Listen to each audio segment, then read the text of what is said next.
This is Fresh Air. I'm Terry Gross. Is it just me, or is it getting crazier out there? The city is going crazy, and the main character is becoming increasingly unhinged in the movie Joker, which won 2 Golden Globes last night for Best Actor in a Movie Drama, Joaquin Phoenix, and Best Original Score. The movie comes out on DVD, Blu-ray, and 4K tomorrow. Joker was produced, directed, and co-written by my guest Todd Phillips, who also directed the Hangover films.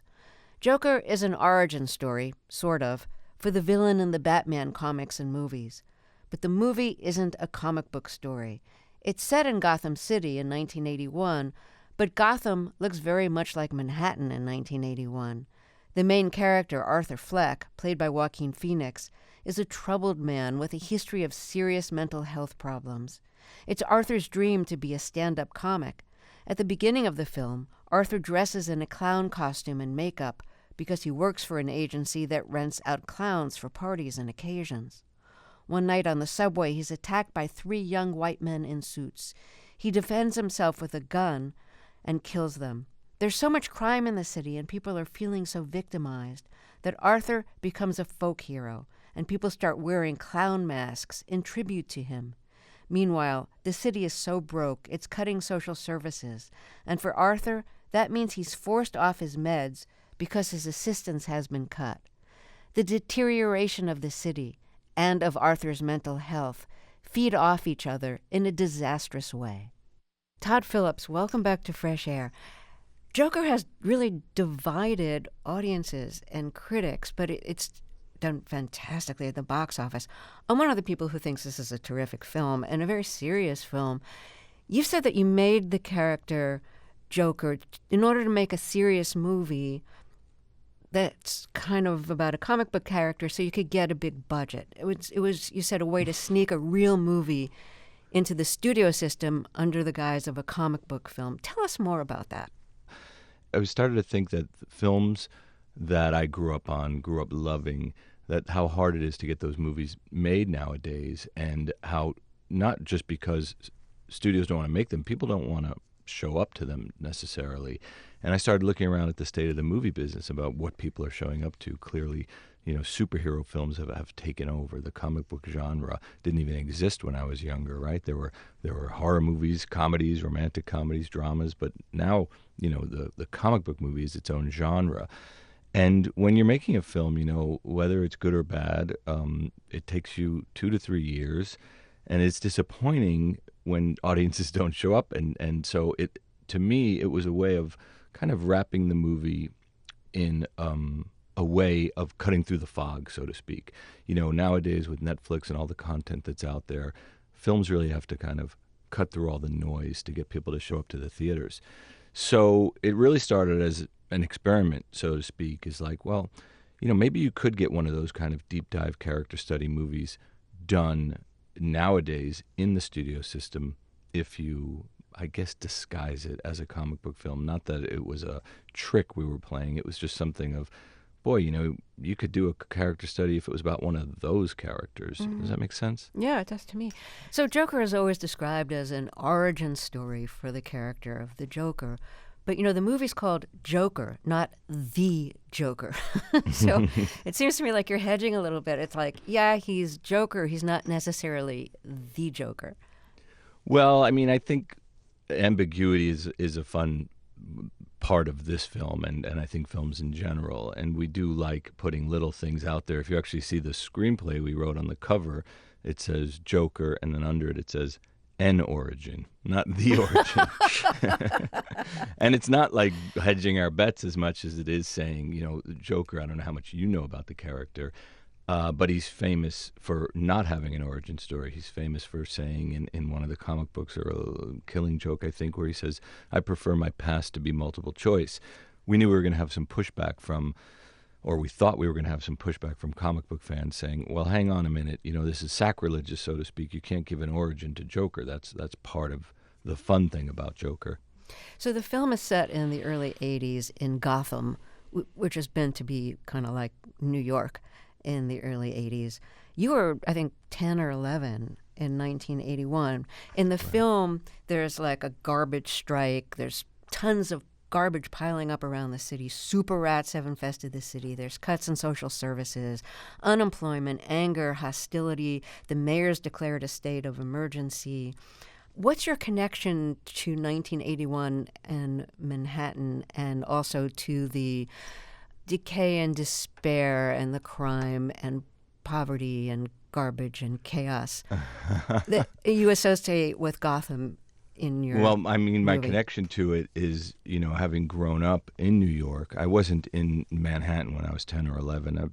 At that point, we had moved to Long Island, but my mother worked in the city, and oftentimes I'd go in with her to work when I had a school day off. And we didn't have a babysitter because, I grew up with a single mom and two older sisters, so oftentimes I would go with my mom. And I do remember the city back at that time and it feeling like kind of a broken down city on the brink. And to us, it felt like, when I say us, Scott Silver and I, who wrote the script, it felt like the right setting for creating a character like Arthur Fleck / Joker. We wanted that kind of hopeless feeling. We wanted everything to be kind of coming down on Arthur, the mounds of garbage everywhere. I mean, these are obviously, it was based on a real time in New York. There were real garbage strikes in New York. New York's always had rat problems. I remember seeing the cover of the New York Post once saying super rats. So, you pick and choose and you take things from your past, and then, of course, you create new things and you build off of it. Let's talk about your vision of Joker, the character of Arthur. He initially paints his face like a clown because he's employed by an agency that basically rents out clowns, like for your child's party or for the hospital children's ward. But for reasons I won't explain, I don't want to give away too much stuff. He loses his job, but he continues sometimes to paint his face. And he has serious mental health problems. There's a history of mental health problems in his family, and he's soon off his meds because he can no longer afford them, and the city can no longer help him because they're shutting down social services. And his mental health deteriorates as the movie goes on. Why did you want this Joker to have a mental health disorder? And is it a specific disorder that you've given him? Well, it wasn't that we wanted him to necessarily have a mental health disorder. What really we wanted to do, and what really the whole MO of the film was, let's make a comic book film where we run everything through as realistic a lens as possible. So why does Joker have a white face and green hair? Well, in the comic books, he fell into a vat of acid. That didn't feel very real to us. If you fell into a vat of acid, I don't know that your skin would turn white and your hair would be green. So we sort of backwards engineered everything. The mental illness was also a thing of going, well, a little bit like, where does his laugh come from? And if you see the movie, you realize he has a condition. The Joker character in the comic book world is famous for the green hair, the white face, the laugh. So we really just wanted to give everything real world reasons. So the deteriorating mental health gives... Well, that was, okay, so, that's a different question, two parts. The first thing is we didn't ever really discuss specifically with Joaquin. When I say we, again, me and Joaquin, didn't really discuss we didn't want to put a specific label on what his mental illness is outside of his affliction that gives him the laugh, which is something that's caused from head trauma early on in life, which is a real thing. Nowadays it's called PBA, pseudobulbar effect. But back then, I don't know that they even had that name for it. But it's a real condition. So we thought once we found that condition, okay, that answers that. As far as the mental health thing, we really wanted to make a movie that says something, a statement, if you will, on these modern times. Yes, it takes place in 1981 in a fictional city of Gotham, but we wrote it in 2017 in New York City. And oftentimes, movies are mirrors and they reflect what's going on whenever they take place. And that was something Scott and I really was important to us, that we are addressing things that we feel or felt were going on in the world in 2016 and 17 as we were writing it. We all know the big changes in this country that were happening then. I can tell you, when Obama was president, we wrote 3 Hangover movies. when everything changed, suddenly things felt darker. Anyway, so the mental illness to us was a lot about what you hear about when social services get cut, what happens to these people. We really thought it was important to shine a light on the system. I think, like a lot of people, the system's broken, and why not use a film to make a comment on that? And in that sense, when he can't take his meds anymore because the system is broken, and there's a lot of damage that is done as a result, and not just to him. Yeah, I mean, really, the real world implications of these things. It just felt like a great thing to explore. If we're really going to, turn the comic book genre upside down, or maybe that's too big a way of saying it, but if we're really going to dive into that sandbox, let's do something. Let's make something meaningful. I think we should take a short break here, and then there's Great. plenty more to talk about. Okay. If you're just joining us, my guest is Todd Phillips, director of Joker and, of course, of the Hangover movies. We'll be right back. This is Fresh Air.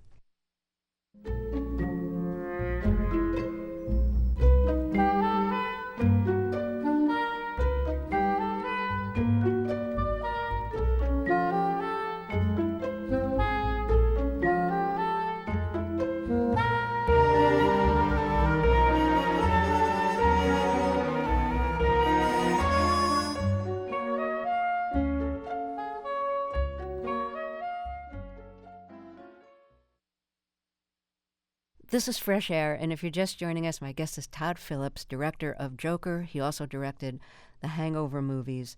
So I want to talk with you about the dance that Joaquin Phoenix does. Without giving too much away, he shoots 3 people in the beginning who have been taunting a woman on a train. 2 of them attack him physically. After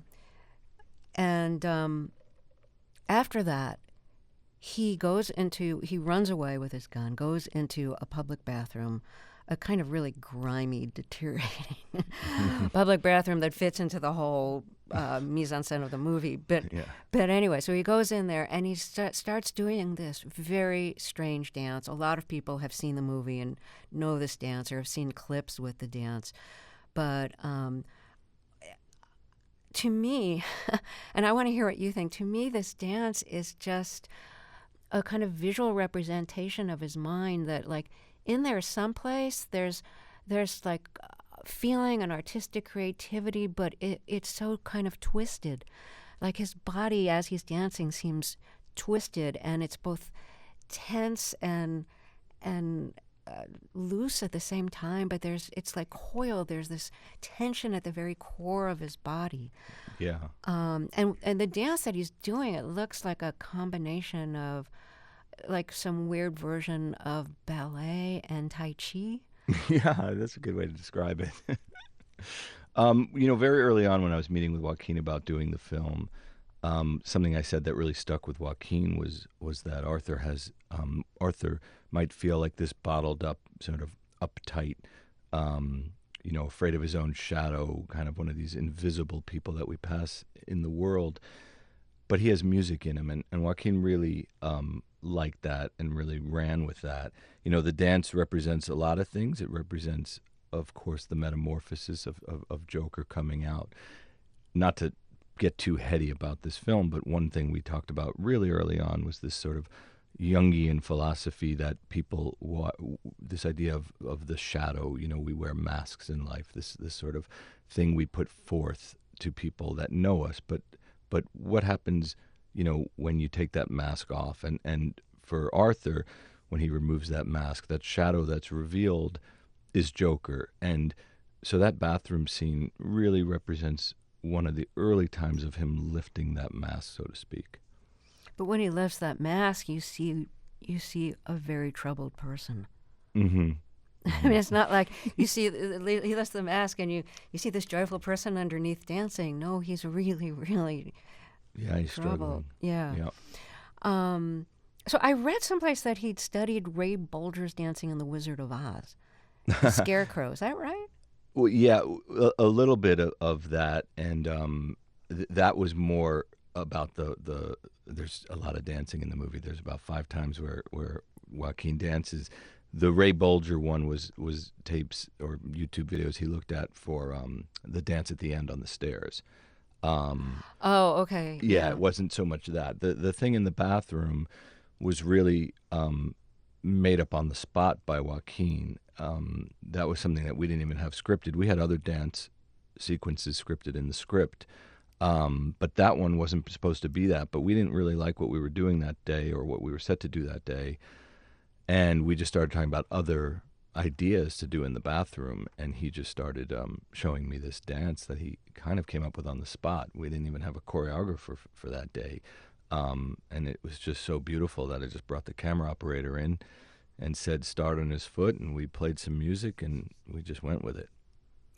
I want to play the music from that scene. I love the score for this movie, and it was written by Hildur Gudnadottir. Gudnadottir, you're right. Gudnadottir, okay. Sorry. And she's a cellist, so I assume this is her playing cello in the score. Yeah, it is. There's also, a full orchestra behind her. They kind of sneak in. So listen to this. This is the music that Joaquin Phoenix is dancing to in the bathroom. And as the scene changes, the music is going to shift too.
I think that music is such a good representation of what we think is going on in his mind. It's very dissonant.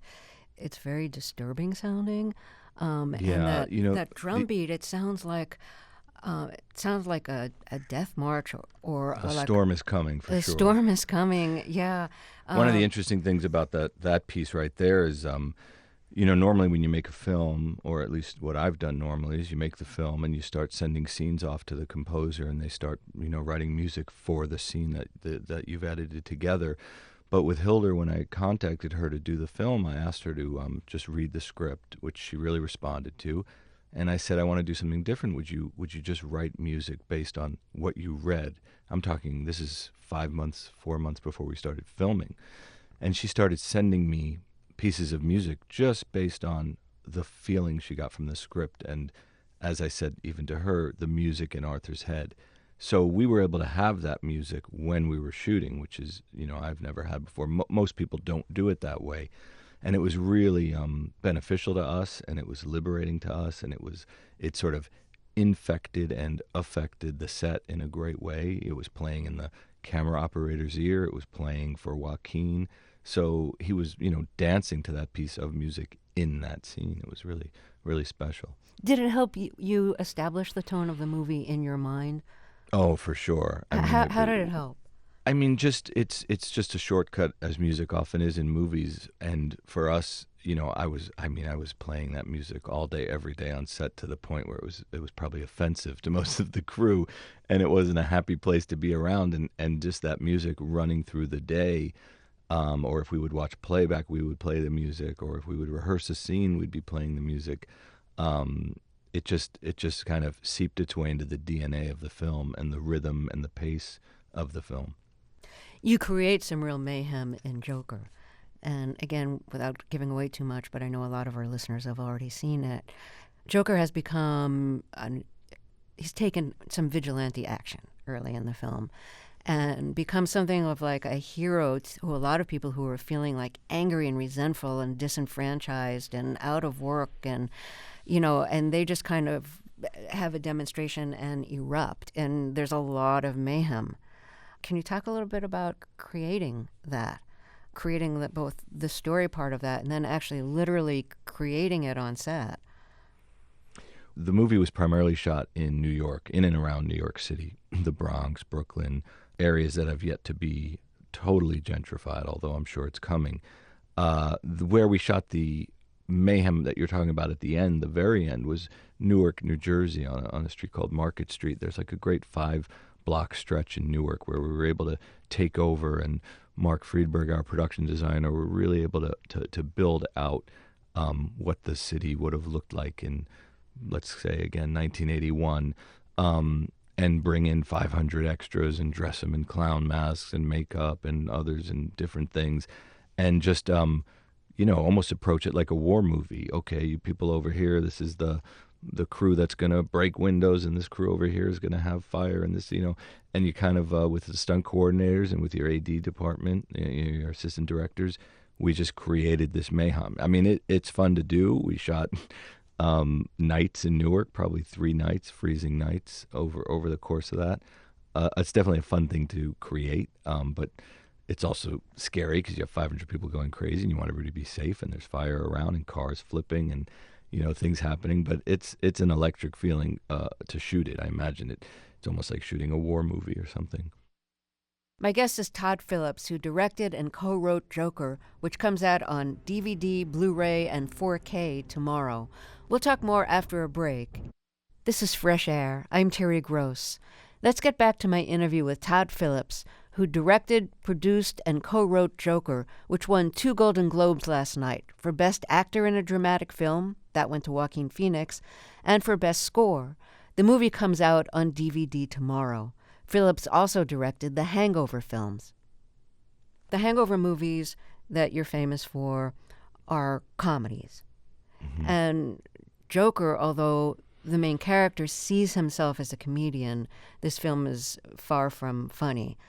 It's a very grave movie. And you said that you made a drama in part because it's hard to make a comedy nowadays. It's hard to write comedy with woke culture.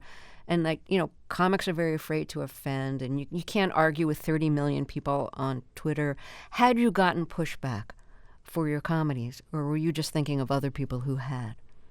No, in that quote of mine that I was really referring to very specifically maybe 10 or 11 things me and the writer were talking about that were in, let's say, Old School or the Hangover films that you literally couldn't do nowadays, that I wouldn't do nowadays, by the way, and probably shouldn't. So it was more about that. It wasn't a statement about comedy in general.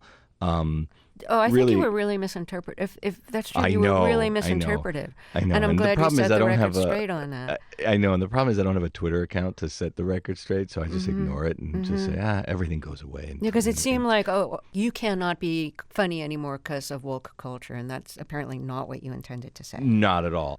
No, I was literally talking about 10 or 11 things we were going through in those movies that you just couldn't do nowadays. So it's not so much a statement on the state of comedy, Joker. I actually, if you rewatch the Hangover movies, and I'm not suggesting you do this, but if you watch all 3 in a row, they get progressively darker. The more freedom we had, the bolder we got with sort of almost jumping genres and playing with the darkness a little bit. Hangover 2 is way darker than the first one, and the third one is barely a comedy intentionally. We almost jump genres in the film. So that's just a little bit more where my tastes were headed. It's not so much a reaction to, the state of comedy or a grand thing. But yeah, Joker is clearly much more a tragedy than a comedy. And in fact, a lot of the movie is about, just that, about, is his life a comedy or is it really a tragedy? So you've made this tragedy, as you say, about someone. And wow, it's been so controversial. It's done extraordinarily at the box office, but people are so divided about it and divided about what you're trying to say and what it means. Like, the film has been accused of celebrating incel culture, and incel, for anyone who doesn't know the term, let me just explain for people who are out of the loop on this. It's a shorthand for involuntarily celibate, referring to young men who don't have or maybe never had, a girlfriend. It's connected with misogyny and racism and anger and resentment. So people have accused you of glorifying that because that's the part of the culture that this is set in. But, I mean, again, the main character I don't see him as an incel. I see him as somebody who's really becoming unhinged. Yeah, I mean, to be honest with you, we didn't know that term ourselves when we started getting accused of making a movie for incel culture. It was new to us. Mm-hmm. That definitely wasn't the agenda. It's not. I think anyone. I think a lot of those things that came out before people saw the movie. I don't really believe people think that after seeing the film, but I do think it's divisive. I think there's that famous quote which sometimes art comforts the disturbed and disturbs the comfortable. And I think, Joker tended to do that with some people. To us, it was surprising, the reaction, because it didn't feel like by making a movie about something, you're celebrating it. Representation is not endorsement. So it always felt very off to us. So before I'd seen Joker, which again I want to mention I liked a lot, just to be clear on the direction from which my questions are coming, I'd already heard reports about, like, is it too violent? Will it cause violence? And so the trailers I saw before Joker were trailers like for movies with like action movies with a lot of CGI. So I remember like one scene where somebody's basically run over by like it's either a tank or some kind of like large futuristic iron vehicle. And after being run over, he gets up and starts running away. And I thought, like, this is absurd. There are so many movies like this in movie theaters now where people just can take any kind of violence and still survive. And it's so unrealistic that why would a realistic depiction of the consequences of violence be the movie that presents the problem? I know. It shocked us as well. And, when we came out in a summer after, another Rambo movie or John Wick film. And again, I think these films can exist, should exist. There's an audience for them. But you talk about celebrating violence, and Joker was guilty of is presenting real world implications to that violence. And to us, and maybe this was short-sighted, that felt like such a more responsible way of dealing with violence. I think by the end of the movie, 7 people die in our film. All people that did him wrong. Nobody random dies. He doesn't shoot any. In his head, people who screwed him over. Whether he's right or wrong, that's another question. But he's not killing people randomly. It's not large level mass killings. This is a guy. I mean, this is essentially, you talk about the movie being inspired by Taxi Driver, but really we were inspired by a time of films. And I would say there's as much death wish in this film. It's a revenge film as much as Taxi Driver, King of Comedy, Network, One Flew Over the Cuckoo's Nest, all these movies that inspired us. But anyway, it just felt really surprising to us when we started getting attacked for it being too violent. When you're like, wait a minute. It's interesting that you say that the movie is so much about, empathy and the lack of empathy in the world. And then your movie comes out and people are so divided about it. And there's so much like anger between the two sides, the people who love it and the people who hate it and think it's a reprehensible movie. It's like everything is so divisive now. Yes. How did you react to that? How did you feel about like witnessing this really divisive reaction to your movie, like on Twitter or in well, luckily places? I'm not on Twitter. Right. So I was able to avoid all that, Yeah, but I definitely heard back about it from friends of mine that are on Twitter that love to report when you're trending for some reason. But yeah, no, it's a tough thing to go through, because we knew our intentions in making the movie. It kind of bummed us out that it was so divisive, but it does seem to be that we live in an age of outrage now, and people look for things to be outraged about, and they're going to be outraged just about that comment probably. It's become a thing. The good news is, the movie obviously struck a chord, and people were having discussions about it and arguing about its merits. And it's in part about outrage. Yeah, it really is.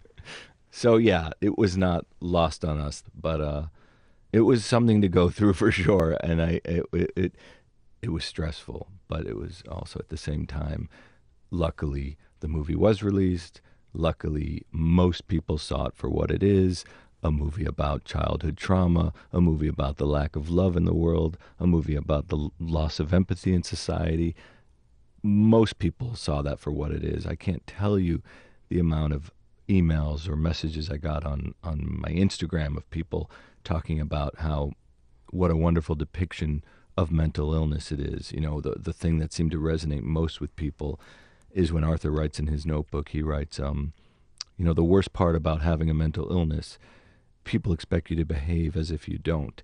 And that really spoke to people that have it, because you're suffering, but you're not wearing a cast. You're suffering, but you're not in a wheelchair. So people think, well, what's wrong with you? You're fine.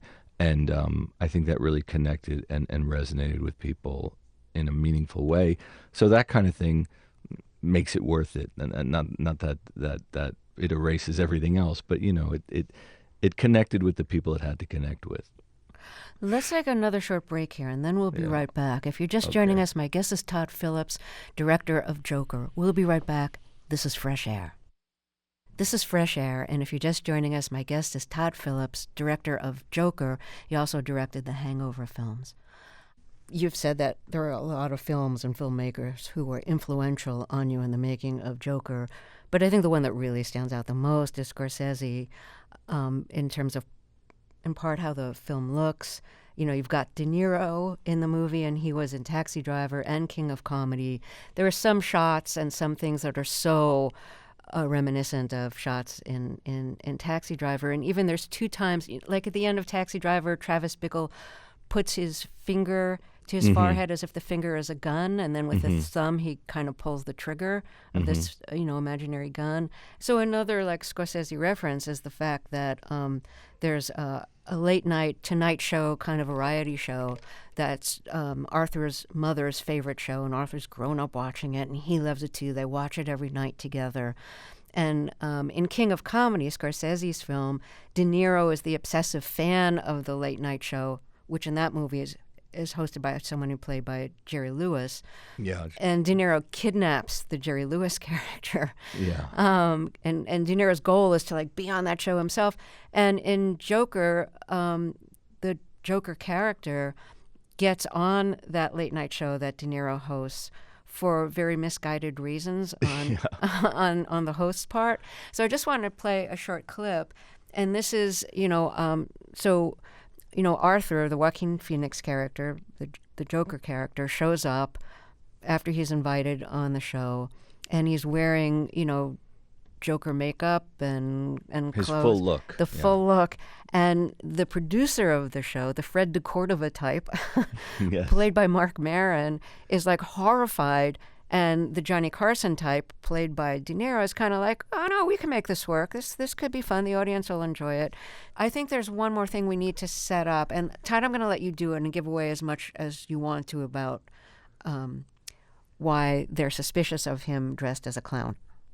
Well, basically that day there happened to be a big protest planned at City Hall, so there's a lot of people dressed up as clowns in this Joker look, which was, of course, inspired by him early on, this description given of him from those initial subway killings. So you'll hear Mark Maron reference this sort of protests that are going on in the city, and how somebody actually that day, not by Arthur, but was killed actually by a policeman in a confrontation. So here's that scene between the host, De Niro, whose name is Murray, the producer, played by Mark Maron, and Joaquin Phoenix as Arthur, Joker. What's with the face? I mean, are you part of the protest? Or? No, I don't believe in any of that. I don't believe in anything. I just thought I'd be good for my act. For your act? Didn't you hear what happened on the subway? Some clown got killed. He's aware of that, yeah. No, I hadn't heard. Yeah. You see, this is what I'm telling you. The audience is going to go crazy if you put this guy on. I mean, maybe for a bit, but not a whole segment. Gee, it's gonna work. It's gonna work. We're gonna go with it. Thank you, Murray. Couple of rules, though. No cursing, no off-color material. We do a clean show, okay? Mm-hmm. You go on right after Dr. Sally. I love Dr. Sally. Good. Well, someone will come and get you, okay? Perfect. Good luck. Thanks, Murray. Okay. Murray, one small thing. Yeah. When you bring me out, Can you introduce me as Joker? What's wrong with your real name? That's what you called me on the show. A Joker. Do you remember? Did I? I don't know. Well, if you say so, kid, Joker it is. It's good. Thanks, Murray.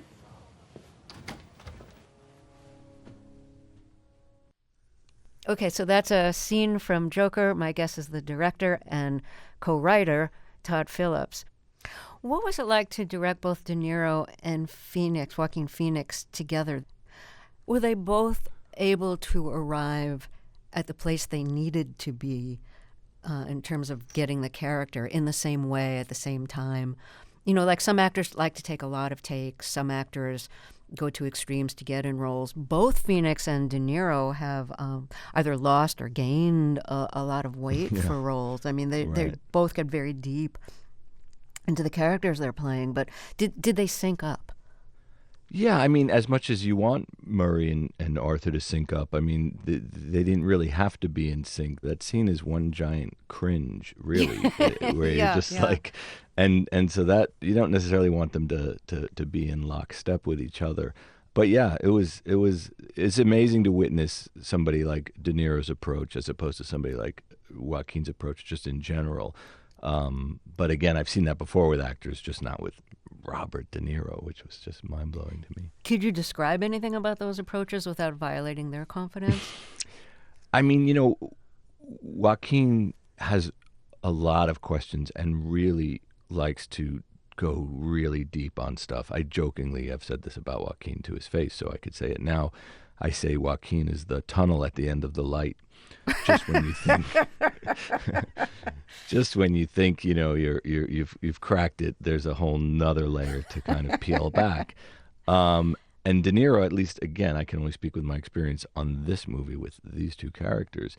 Much more matter of fact about it, kind of gets it on the first bounce, understands who Murray is, and where Murray comes from, and okay, he's been on the air for 30 years. It's just two different approaches. Mm-hmm. But again, I just want to preface that by saying, or say that I think that's how Joaquin is on this movie. I don't know that he's like that on every movie. It's what he needed for this character. Joaquin Phoenix lost over 50 pounds for this role, like he kind of did in The Master. And when his shirt is off, he looks so undernourished, and you imagine he's like emotionally undernourished and spiritually undernourished, that he's undernourished in every way, like his bones jutting out. It's kind of like a metaphor for his whole existence. How did you feel watching him lose that much weight? It's not a healthy thing to do. I understand his desire to do it for the role, and it really is. It's very disturbing to see. It's very effective in the movie. But were you worried about his health when he was doing it, and did you feel very responsible? Okay, so first I should say he did not have any desire to do it. That was something I asked him to do. Oh, really? He came to me early. In the script it was written, that Arthur is, I don't know if we use these words, but malnourished and wolf-like in his appearance, or coyote, I don't remember. But it was always really important to me that he was bone skinny. Joaquin came to me early on in those initial meetings when we were talking about doing the movie and said, what do you think if it's the opposite? What do you think if he's sort of like heavy Joker, like, just kind of, because, he's on all these medications, and sometimes the side effects of medications is you gain weight. And I said, no, I really think he needs to sort of look hungry all the time, or as you said, just malnourished. And he was bummed because he knew how hard it was, because like you said, he'd done that before in The Master. He lost a bunch of weight. I was only concerned because he put it off for so long. He didn't really start losing weight until I think May or June, and we started shooting in September. And I kept saying, when do you start doing it? He's like, don't worry, I know how to do this. I've done it before. And so I was only concerned with the speed at which he did it, which really, he lost 52 pounds in 3 months, I think. And now I will also say, he had to lose 20, meaning even Joaquin would say he was 20 pounds overweight at that time for him. So the 20 were like, okay, good, now he's back to how he normally is. But then to lose those 30 was no joke. Todd Phillips, thank you so much. It's really been great to have you back on the show. And congratulations on the success of the film. I mean, People are very passionate. People are divided about it, but it's provoked a lot of really interesting conversations. And it's a great piece of filmmaking. It has definitely, it has definitely struck a nerve, and I really appreciate you having me on, Terry. It's a thrill. Todd Phillips produced, directed, and co-wrote Joker, which comes out on DVD, Blu-ray, and 4K tomorrow. Fresh Air's executive producer is Danny Miller. Our technical director and engineer is Audrey Bentham. Our associate producer of digital media is Molly Seavey-Nesper. Roberta Shorrock directs the show. I'm Terry Gross.